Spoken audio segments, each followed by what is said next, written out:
કેશોદના કણેરી ગામની સીમમાંથી 6 જુગારીઓને પકડી પાડતી કેશોદ પોલીસ વિભાગના ડીવાયએસપી બીસી ઠક્કરની સૂચના મુજબ આગામી હોળી ધૂળેટીના તહેવાર સબબ કાયદોની વ્યવસ્થાની જાળવણી માટે કેશોદ પોલીસ સ્ટેશનના પોલીસ ઇન્સ્પેક્ટર પીએ જાદવના માર્ગદર્શન હેઠળ સર્વેલન્સ સ્ટાફ દ્વારા રાઉન્ડ ધ ક્લોક પેટ્રોલિંગ ગોઠવવામાં આવેલ છે. ગત રાત્રે કેશોદ પોલીસ સ્ટેશનના ASI Shabirbhai Dal, police head constable Prakashbhai Jivabhai ડાભીને સંયુક્ત રીતે માહિતી મળી હતી. કેશોદના કણેરી ગામની ઉગવણી સીમ વિસ્તારમાં રમેશભાઈ કાળાભાઈ મકાની વાડીએ લાઇટના અંજવાળામાં જાહેરમાં રૂપિયાની હાર જીતનો 3 પત્તીનો જુગાર રમાડી કેશોદ પોલીસ સ્ટેશનના ASI Shabirbhai Dal, police head constable Prakashbhai Jivabhai Dabhi, Ranjitbhai Meramanbhai ડાંગર,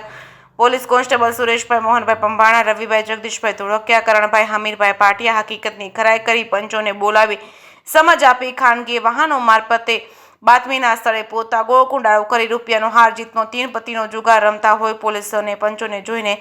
આગા પાછા થતા જેમના તેમ બેસવાની સૂચના આપી પૂછપરછ શરૂ કરવામાં આવતા રામશીભાઈ ભીખુભાઈ મકા ઉંમર વર્ષ 40 રહેવાસી કણેરી, જયંતિભાઈ ચેસાભાઈ મકવાણા ઉંમર વર્ષ 50 રહેવાસી રાણીંગપરા, માલદેવભાઈ ધનાભાઈ સોલંકી ઉંમર વર્ષ 52 રહેવાસી કણેરી, સતીશભાઈ નવીનભાઈ બાબરિયા ઉંમર વર્ષ 32 રહેવાસી કણેરી, રમેશભાઈ કાળાભાઈ ડાંગર ઉંમર વર્ષ 57 રહેવાસી પ્રાસલી પાસેથી રોકડ રૂપિયા 11,660, મોબાઈલ ફોન નંગ 3 કિંમત રૂપિયા 6,000 મળી કુલ રૂપિયા 17,680 રોકડ રકમ અને મુદ્દામાલ કબજે કરી 6 જુગારીઓને અટક કરી જુગારધારાની કલમ હેઠળ ગુનો નોંધી આગળની તપાસ કેશોદ પોલીસ સ્ટેશનના એએસઆઈ શબીરભાઈ દલ ચલાવી રહ્યા છે. જે કેસની ગુજરાતી સાથે રાજુ પંડ્યા, કેશોદ.